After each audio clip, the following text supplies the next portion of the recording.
With the preseason in the books for the Chicago Bulls, some Bulls fans are asking the question, should Dosunmu still be in the starting lineup? Me and Kev, we're going to break it all down, talk about the options in front of the Bulls, and are the Bulls potentially making a mistake? We'll get into all and more right after this. You are now tuned in to Chicago Bulls Central, your number one place for all Chicago Bulls news and content.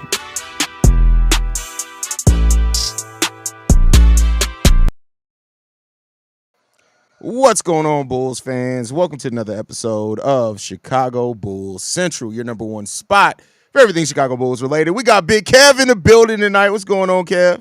Hey, we back at it, baby. The grind don't stop. Yeah, I feel you. I see with your Raphael. I got that shirt as well. That's a fire shirt.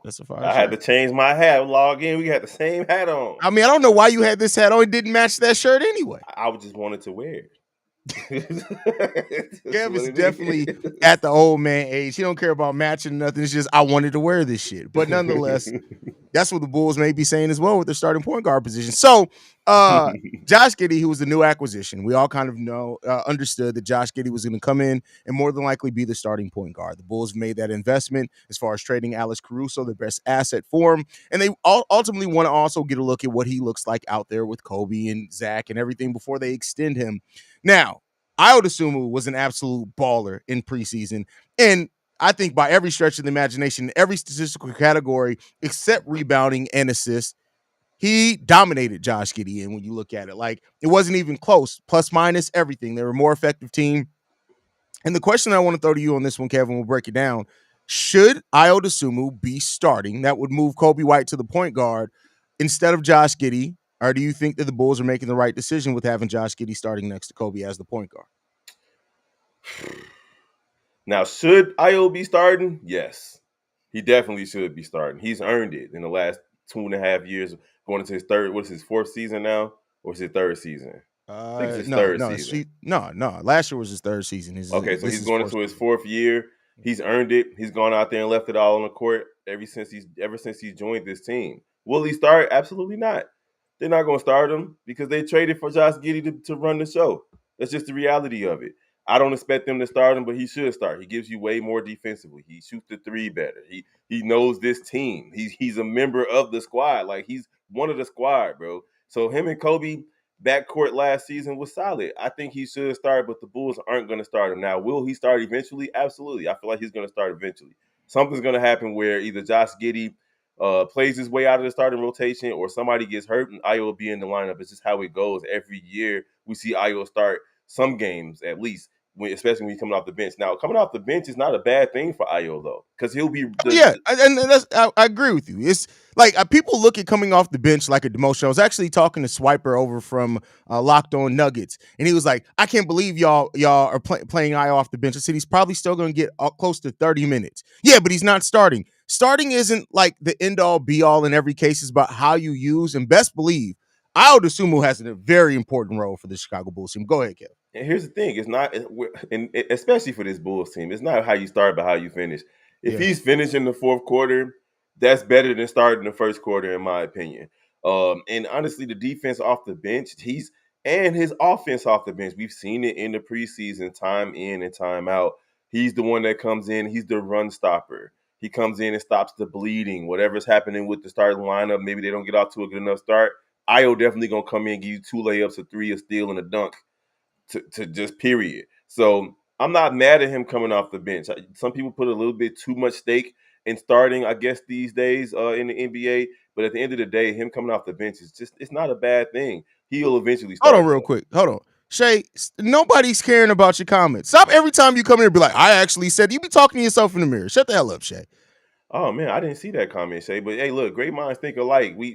Shay, you're a part of this family, bro. Like, Shay be high without being high, bro. Like, Shay he says so much. Like, you know the person that talks so much and then be like, I said that, yeah, because you say everything.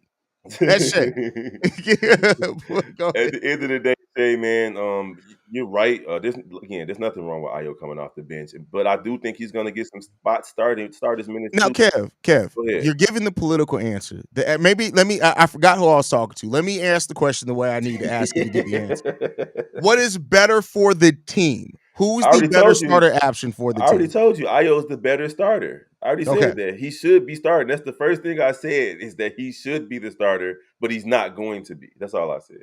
Okay. Listen, and I think the thing when it comes down to it, and many people are going to look at it like this. You know me, I look at everything from all sides. Is that it's starting Ayo? You're getting, especially with the way that Ayo's 3-point shooting looks like it has continued to progress. This team is going to be missing a few things: 3-point shooting and defense. Ayo brings both those things amazingly well. Now, Josh Giddey, what he brings is rebounding. Playmaking is one of the best playmakers in creating open shots for his teammates out there. And I think that Josh Giddey, in the scoring sense, he doesn't score as flawlessly as Dosunmu, but he still has a lot of strengths, his basketball IQ, things like that. And I saw somebody, I don't see the comment anymore, that said that, well, Giddey's taller. Yeah, but how does he really use that height better? I mean, yeah, for playmaking. And Josh Giddey's playmaking, let me ask you this, Kev. Do you think the way that Josh Giddey's able to create open shots for teammates, is that going to be a better net positive for the starting lineup than what some people are thinking looking at the raw stats? I think so. Here's the thing. You got Zach. Like, I think people are forgetting that Zach LaVine is back healthy on this team.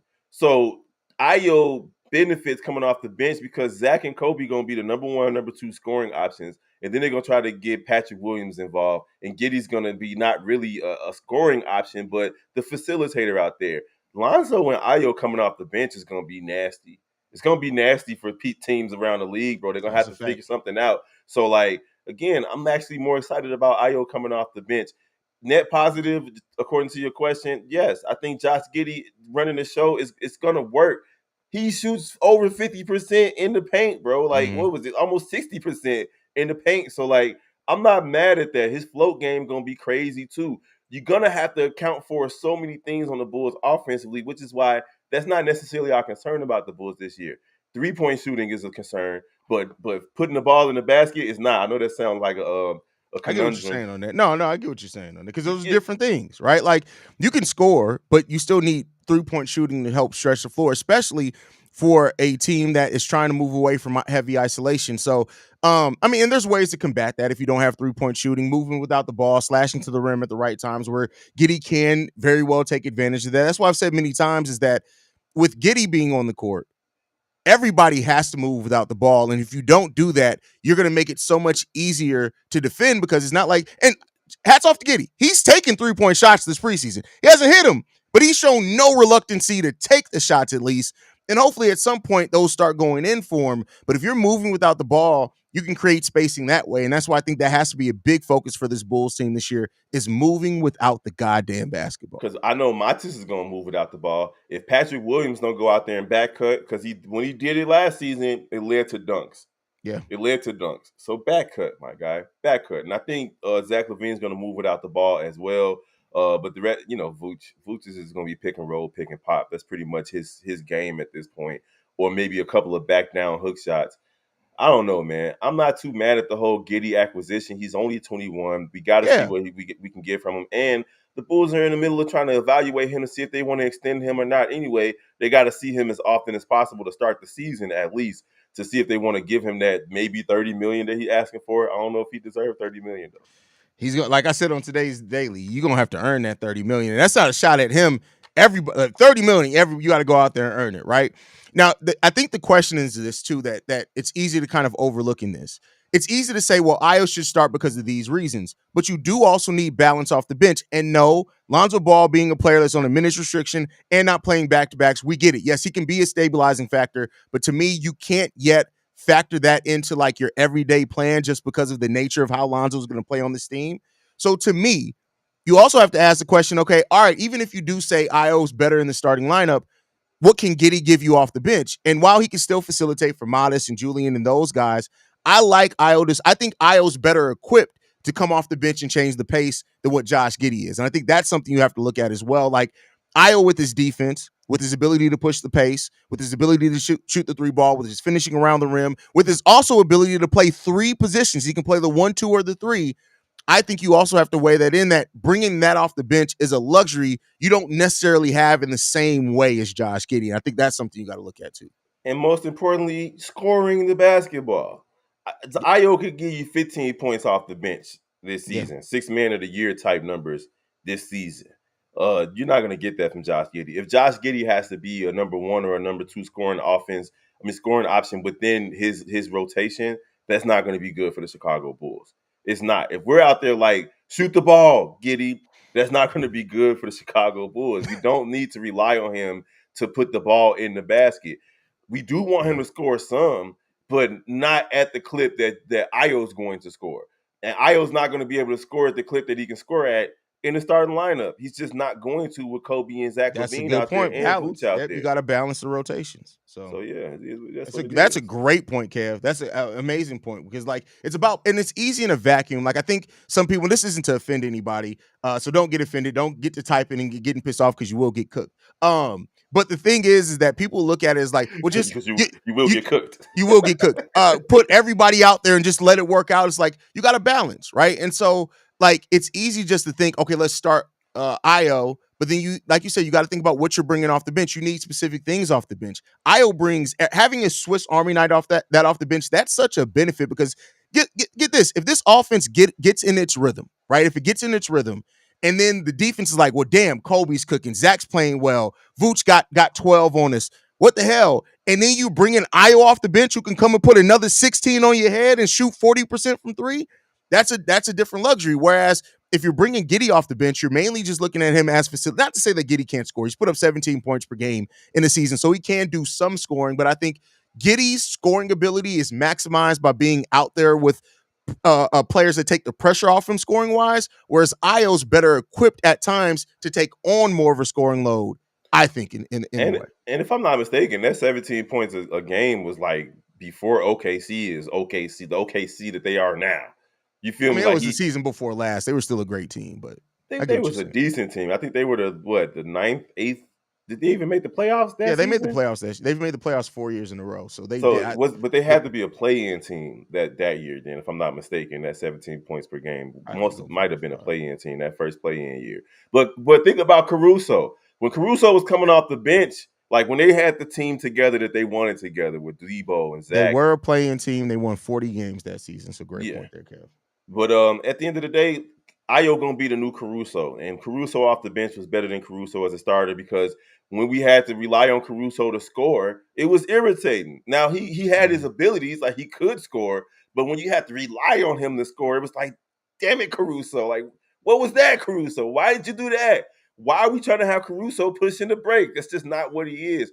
I think Giddey's gonna be better suited passing the ball to Kobe, passing the ball to Zach, and passing the ball to Vucevic. I just think that's just going to be it. And sometimes he's going to be out there with the second unit too. We know how Billy Donovan is. Sometimes he's going to be out there with the second unit. It is what it is. You might have Zach or Kobe in foul trouble, whereas you have a lineup out there with Io and Giddey out there as well. So it's not going to be just cut and dry, whereas the starting five is going to be with the starting five and the bench is going to be with the bench. There's going to be so many different rotations for this team because they got 13,000 point guards. We do have a lot of guards on the team. What's up? What? Uh-oh. What do you use your words? While he talking, make sure y'all smash that like button. Spam, don't worry about it. No, here. Smash that like button. Follow the rest of the Chi-Town Sports family. Anyway, parenting at all times. But yeah, so I mean, it's a dynamic, and I think that one thing, because like in preseason we had these people playing, these people not playing. The threading of the needle that Billy Donovan is going to have to do with finding the right combination of guys at the right time, at the right period of the game, especially with Lonzo kind of being in and out of the lineup because of, just the natural of how they're trying to maintain with the injury this year. It's going to be really important for that after that first 10 to 15 games of the season to really figure your rotations out the best way that you can. You got to do that. Absolutely. And that's been a knock on Billy Donovan. Why wasn't Andre Drummond playing? Why do we have this player out? Why did you take this guy out and put this guy in at this particular time? It's been happening for the last few seasons, and it's even worse now because you don't have DeMar DeRozan to lean on. He had DeMar DeRozan to lean on, so he knew what was going to happen at the end of games, who he's going to try to play up for, and so on and so forth. Who you trying to play up for now, Billy Donovan? Can you get the ball inbound, Chicago Bulls? It's going to be a crazy season. to Listen, watch these hopefully rotations. Dan Craig is over there cooking because like trusting Billy Donovan to do an inbounds play, bro, is I wouldn't. I'd much rather trust you to do open heart surgery on me than Billy Donovan to draw up an inbounds play. No, no, don't See, but trust that's why me. I would trust you because you know what's your limitation. Billy Donovan don't know. Billy Donovan be thinking he cooking and he don't be cooking. Bro, I sucked that operation. That game was tough. It was terrible, bro. It's There's because you no way. smoke too much, bro. You smoke too much. You lost I some was a fine motor skill. I was a kid when we was playing operation. I ain't play operation as an adult. When'd you I start? should How old though. were you when you started smoking, Cam? I was a kid when I started Okay, smoking. yeah, all right, all right. I haven't smoked weed in years though. Yeah. It's been years. Oh man. Oh man, that's funny. But I mean, I know this is going to be a debate that rages on between Bulls fans, and there's going to be Bulls fans that have this and that.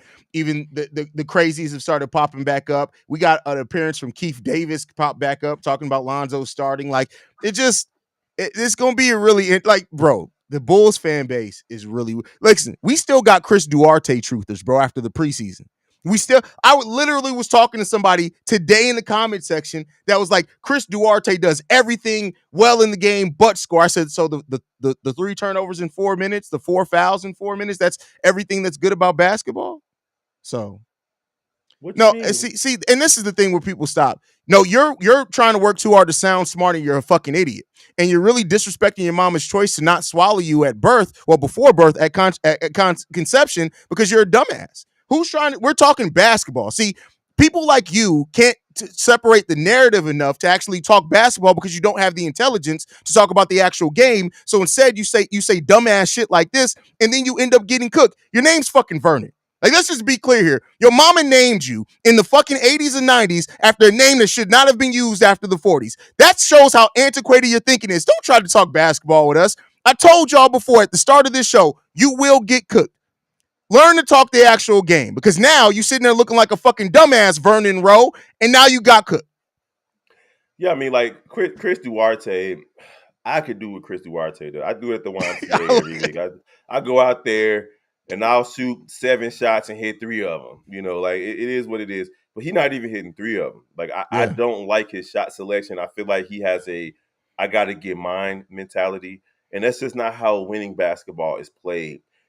THT, for example, is a bucket getter. He has to get his, but he can get his. He's capable of getting it in multiple ways. He got the midi. He can attack the basket. He'll dunk. He'll shoot the 3. Chris Duarte is just out there spamming threes, and it's just not. It's not good. This is probably his last year in the NBA, to be frank. It could very well be. Yeah, Let me ask you this again to play devil's advocate because I think it's only fair to do. How much of that may have been Chris Duarte trying to shoot to earn himself a role in this team? And now that the preseason is over with, maybe he'll better acclimate to being a role player in the few, because he's not going to get a lot. Like, he's well down the depth chart, but maybe now that he knows that, he'll better acclimate and just play his role when he needs to. Maybe that. if he gets on the court, he's one of those 13,000 guards that we got. Like I don't see Chris Duarte being a factor for this team. He's not going to play in front of Julian Phillips. He's not going to play in front of Dalen Terry. He's not going to play in front of Lonzo Ball. So like he's going to be at the end of the bench. That's just the reality. Chris Duarte was a throw-in who was it? DeMar DeRozan. Yeah. So like no, there's no way that Chris Duarte is gonna. If we got to rely on Chris Duarte to play a pivotal role on this team, It's the a Bulls are gonna be it's a dead season. We terrible. tanking at that point. Yeah, it's a wrap. We looking for Cooper Flagg or Ace Bailey. Like it ain't finna happen, bro. This is a great, and we talked about this a little bit, Robert. You may have just popped in. He says, better question is who should be our closing 5. I want the ball in Kobe's hands, so I'm inclined to sit Giddey at the end of games in favor of Ayo or even Lonzo. And I'll tell you what, as of right now, I agree with that, because if you are closing a tough game, you need offense and defense. I would assume offers you a better chance of that. So who the closing 5 is could very well end up being Ayo and Jalen Smith, for that matter, instead of Vooch and Josh Giddey, depending on what the situation is. Could be. I mean, there's a reason why Giddey, even after starting 80 games last season, didn't get much tick in the playoffs. Mm-hmm. Like, there's a reason why. Because the defense had to ratchet up. You had to go out there and play defense 90 feet, bro. There was no stopping it. He couldn't do it And that's what's gonna happen with the Bulls when it's closing time, and you need somebody to spread the floor. You need somebody to be able to hit a game-winning shot because it might not be able to go through Kobe or Zach. If they pass it to Giddey, do you expect him to be able to put the ball in the basket? No, he's gonna drive and try to find somebody to kick it to. So I don't expect him to be in the game in late game situations. He's gonna be sitting right next to Chris Duarte in that sense. Yeah, that's facts. That's facts, and I think as well, like Josh Giddey is makes no mistake about it, he can make this team better. He can make the teammates around him better. But when you get into close games and situations, he's also one of the players that's easier to be limited because if you put the ball in his hands, which is cool, and then you kind of force him to kind of have to make a shot. I trust Io more right now in those situations, and maybe that changes for Josh Giddey because I know people like to talk about how the season ended. People forget to talk about against the Pelicans. The Pelicans tried the same maneuver the Dallas Mavericks did in the second round of the playoffs, but he shot the ball 50% from three, taking almost 5 of them per game. So, like, if Josh Giddey's in rhythm shooting, you can overcome some of that. But the fact is right now, Dosunmu is the more consistent 3-point shooter. But some people acting like Josh Giddey, 28 years old. Exactly. He's not done growing either. He's 22 years old. I remember when Jason Kidd couldn't shoot, or Rajon Rondo couldn't shoot, or Derrick Rose couldn't shoot. Like the list goes on and on. Doggone Lopez went from a post back to the basket center to a legitimate 3-point threat for the Milwaukee Bucks. Like there's no telling what can happen with Josh Giddey. Like to give up on him as a shooter so early in his life, not just his NBA career, but just in his life, it's crazy to me. Yeah. I mean, we'll see. You know, people like to write. People were ready to write off Kobe. I always go back to the people 2 years ago who were saying the Bulls had to trade Kobe White. But in their defense, or even in my defense, Kobe wasn't showing enough consistency. True, but we're talking about, but that was before then, because we're talking about Kobe came off a season of averaging 15 points per game and then got moved to the bench. And even before he got to play a game coming off the bench, people were saying Kobe should have been traded. Now for me with Kobe, once he showed that he was ready to take a step forward, like I wasn't mad when they gave him the contract extension. I felt like it was a steal. Now when he got the contract extension and people were still screaming, "Why is Kobe still on this team?" I'm like, "What are you talking about?" Like the dude that season prior to that, he showed that he had what it takes to at least be a viable sixth man, and then he took a step forward right after that. So the Bulls going to listen. If he keeps playing this way, they're going to have to give him some real money after. Oh yeah, I mean, and it's going to have to, and they may very well have to extend them this offseason because I tell you what, if they have another season like they did last year, Kobe and Io, God forbid they take their game further. If they wait and let them have 3 years in a row of doing that, y'all better open up the goddamn bank. Like y'all, if you want to try to save any money, any little bit of money that you can, you better extend them this upcoming offseason. Certification Poppy says, who do y'all trust to make the late game 3, Vooch or Jalen? Neither. Jalen just went 0 for 9 from 3 over the preseason. None of them should take a late game 3. I don't want Jalen Smith shooting threes at all. Like it's irritating that both of them feel like they want to shoot threes. Like I would trust Vooch more than I could trust Jalen Smith because at the very least we know that Vooch can hit the top of the key 3 when he's focused. That's the problem with Vooch. Like he gets too much in his head and he's like, I gotta hit this. I gotta hit this. It's like, no, my guy, play within the Florida offense, and when you get in rhythm and you get your footwork right and you put it up, then you good. When you thinking too much and you trying to shoot off of jab steps and pump fakes, like, come on, bro, stop playing. Yeah.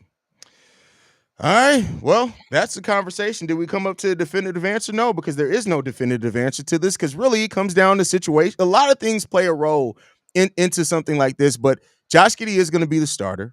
That may change at some point this season, but at the start of it, Giddey's going to be the starter. Io's going to be coming off the bench, and I think that Io is still going to be one of the most important Bulls, even coming off the bench, personally. Certification Poppy, you say you don't trust either one of them, but Vooch has hit big threes in the fourth quarter in his career. I don't know too much about Jalen Smith because I ain't been watching him over the last 3 or 4 seasons like we've been watching. I don't want neither one of them.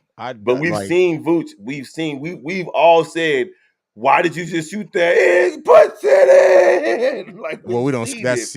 But I mean, listen, I don't want neither one of them. That's still my answer. I trust on it. I'm good on them motherfuckers. There's no Winton. Of course, you can trust Patrick Williams. He's one of the better 3-point shooters on this team. Yeah, So we'll see, man. It's going to be an exciting season. Going to be exciting to see how things work out for this team as well. How good Billy Donovan is going to manage those rotations. Yeah, we got a lot to watch. But any last thoughts, Kev, before we get up out of here? No, man. Wednesday, baby. It's here. Bro, we got actual games, bro. This is crazy. This week. This is crazy. Week. 3 days from now. That's crazy. I already took off work, baby. We finna be lit. You took off work. That's hilarious, man. Hey, it's Bulls Day, baby. I got crazy. PTO. So I say I've strategically saved my days for Bears games. Hold on, I gotta cook another person. No, I'm sorry, you're an idiot because he didn't. Because Josh Giddey created on average 4 open 3-pointers for SGA a game, and guess what? SGA hit that at 32%.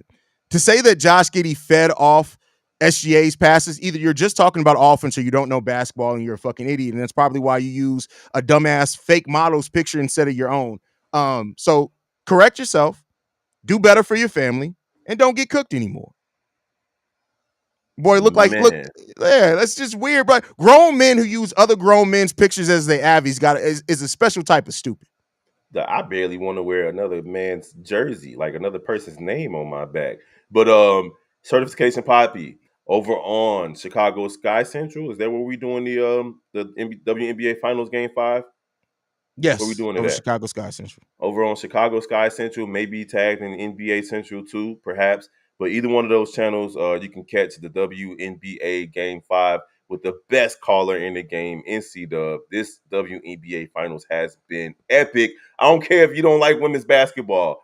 You've been missing something great if you ain't been watching this WNBA Finals. I'm just going to be 100 with y'all. That's a fact. That's a fact, man. Make sure you guys are following us at Bull Central Pod. You can send us any feedback, questions, comments, concerns.